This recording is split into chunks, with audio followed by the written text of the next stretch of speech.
Hello viewers, this is Professor Dr. Wasim I Khan from Shri Shivaji Law College Parbhani, Maharashtra. I welcome all the viewers to the lecture series of family law. So, in this particular video, we will discuss the Muslim law of succession. And in the Muslim law of succession, we will discuss specifically distant kindred. So as you know very well, if you watch my previous video, then if any Muslim dies intestate, his property will be distributed amongst the Quranic heirs firstly according to their specific shares.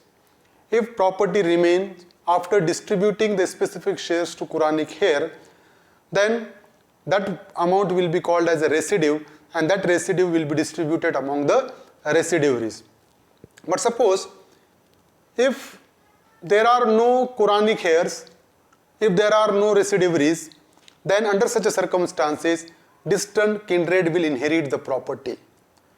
तो अगर कोई Quranic hairs नहीं है, कोई रेसिडिवरीज नहीं है, तो distant kindred को प्रॉपर्टी जाती है.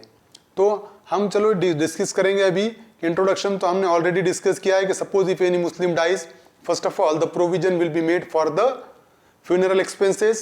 Then if he contracted any debt, such debt must be repaid, and if he prepares a will, the will must be executed, and after all whatever the property remains, that property will be distributed amongst the legal heirs.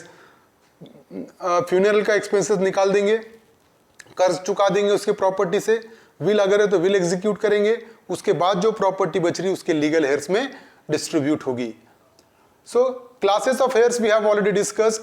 First of all the Quranic heirs are there. Quranic heirs है जिनको specific shares है, total 12 heirs है. वैसे जिनको specific shares है उनका specific shares उनको देने के बाद अगर प्रॉपर्टी बचती है तो सेकंड हेयर है रेसिडिवरीज. तो जो बची हुई प्रॉपर्टी है वो रेसिडिवरीज में डिस्ट्रीब्यूट होंगी. और अगर फॉर एग्जांपल ना तो कुरानिक हेयर्स है ना तो रेसिडिवरीज है, उस सिचुएशन में प्रॉपर्टी जाती है डिस्टेंट किंड्रेड को. तो अब हम ये लेक्चर में डिस्टेंट किंड्रेड डिस्कस करने वाले. मतलब डिस्टेंट किंड्रेड को प्रॉपर्टी कब मिलेगी, जनरल रूल क्या है, if there is no Quranic heirs, if there is no residuaries, then only property will go to the distant kindred. For example Quranic heirs है और रेसिडिवरी एक भी नहीं है, तो क्या होगा, कुरानिक हेयर्स को उनका स्पेसिफिक शेयर देने के बाद जो प्रॉपर्टी बचेगी वो प्रॉपर्टी वापस से कुरानिक हेयर्स के पास जाएगी, ना कि डिस्टेंट किंड्रेड के पास. अगर कुरानिक हेयर्स है तो. अगर कुरानिक हेयर्स नहीं है, रेसिडिवरीज नहीं है, तो प्रॉपर्टी डिस्टेंट किंड्रेड में जाएगी. और फॉर एग्जांपल डिस्टेंट किंड्रेड को प्रॉपर्टी मिलेगी कुरानिक हेयर्स रहने के बाद भी, लेकिन कब, अगर कुरानिक हेयर्स में हस्बैंड की डेथ होती है तो खाली वाइफ है अकेली, तो वाइफ का शेयर चल जाएगा उसको 1/4 और बाकी का बचे हुआ डिस्टेंट किंड्रेड में डिस्ट्रीब्यूट होगा 1. अगर वाइफ की डेथ होती है, हस्बैंड है, तो अकेला हस्बैंड है तो हस्बैंड को चले जाएगा हाफ और हाफ बचे हुआ डिस्टेंट किंड्रेड में डिस्ट्रीब्यूट होगा. ये दो सिचुएशन ऐसी है कि जहां पर कुरानिक हेयर्स रहने के बाद भी डिस्टेंट किंड्रेड को प्रॉपर्टी जाती है. अदरवाइज ये दो सिचुएशन को अगर छोड़ दिए तो in no way, if the Quranic heirs is there, if the residuaries are there, then distant kindred will not inherit the property.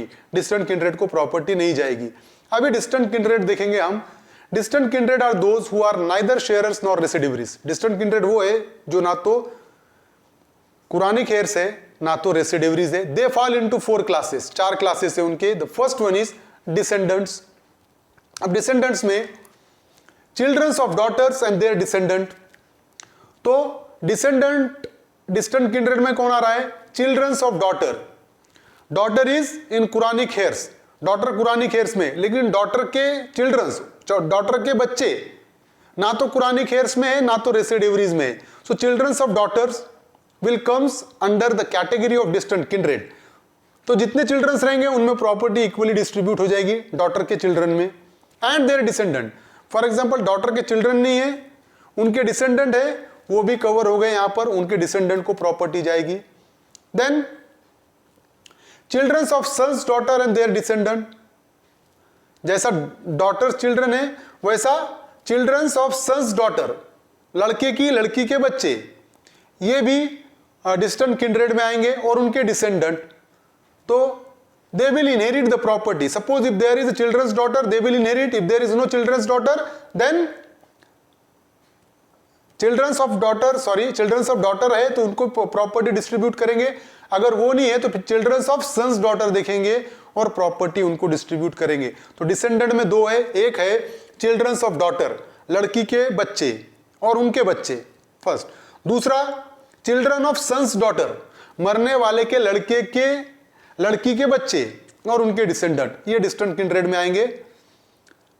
अब असेंडेंट डिस्टेंट किंड्रेड में कौन है?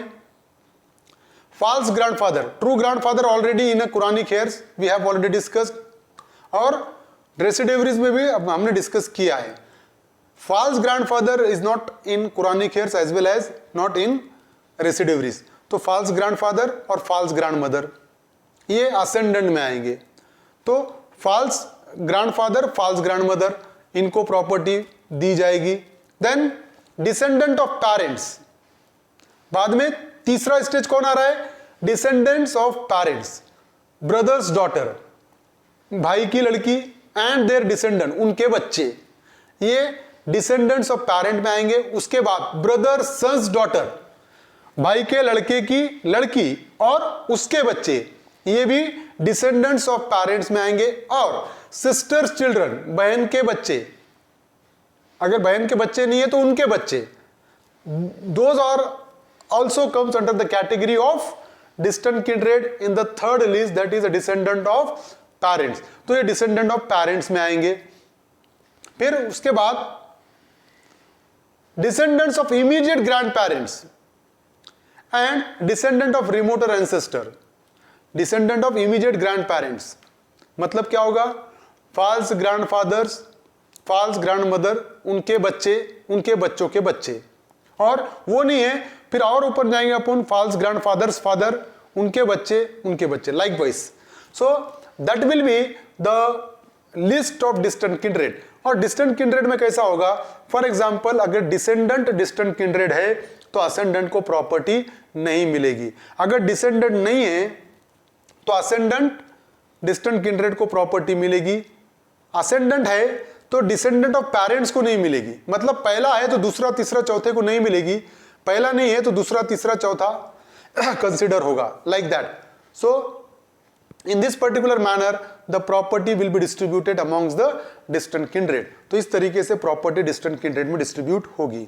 सो these are the list of distant kindred. I hope you understand this topic, and if you understand this topic, please subscribe my channel, press the like button, press the share button, notification button, and share this video with your friends. Thank you very much.